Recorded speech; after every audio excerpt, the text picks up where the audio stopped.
पापा, बोलो बेटा। आपको क्या लगता है कि गोल्ड और सिल्वर प्राइसेस क्रैश हो सकते हैं क्या? हाँ बेटा, हो सकते हैं।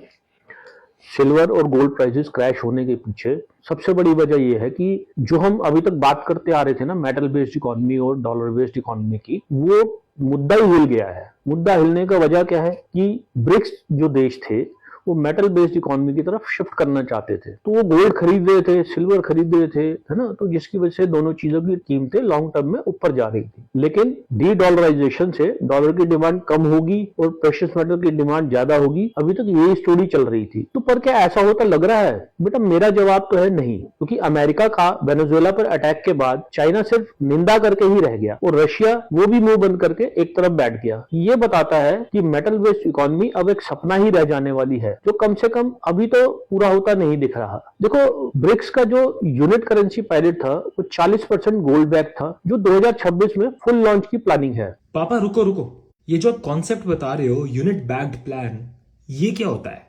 बड़े ब्रिक्स देश अपनी एक नई करेंसी डालना चाह रहे थे, जिसको प्रिंट करने के लिए उनको गोल्ड खरीदना पड़ा था। तो रशिया हो गया, चाइना हो गया, इवन इंडिया हो गया, इवन ब्राजील हो गया, ये सब जो इनके बैंक्स थे वो गोल्ड खरीद रहे थे ताकि वो एक अपनी करेंसी इंट्रोड्यूस कर सके। और ये करेंसी इंट्रोड्यूस करने से इनको बहुत हद तक फायदा मिलता, इनको डॉलर से छुटकारा मिलता। ये अपना कोई भी जो चीज इनको खरीदनी है, जैसे ऑयल है, तो ये अपनी करेंसी में खरीद सकते थे और इसको डॉलर खरीद के उनका कन्वर्जन रेट दे के डॉलर की गुलामी नहीं करनी पड़ती। ये एक सबसे बड़ा कारण था। पर क्या ये अब हो पाएगा या ये टाल दिया जाएगा, यही बड़ा सवाल है। बेटा इस बीच इंडिया का क्या स्टांस रहेगा, ये भी देखने वाली बात है। अगर मार्केट को कभी भी लगा कि ब्रिक्स का द यूनिट करेंसी प्लान अभी रुक सकता है, तो सिल्वर और गोल्ड एक बड़ी करेक्शन देख सकते हैं। ये भी है कि ब्रिक्स के कुछ देश जो है वो बैकफुट पे आ गए हैं और वो अभी चाहते हैं इस करेंसी को टाल दिया जाए। दूसरा कारण है बेटा सीएमई का मार्जिन बढ़ाना। ये यूएस जो है कई बार पहले भी एक दो बार कर चुका है, मार्जिन बढ़ा के बुलियन को दबाने की कोशिश की और काफी हद तक वो सफल भी रहा। डॉलर का स्ट्रांग होना भी बुलियन में गिरावट की वजह बन सकता है। अब बुलियन में एक हेल्दी करेक्शन वैसे भी समय की डिमांड है,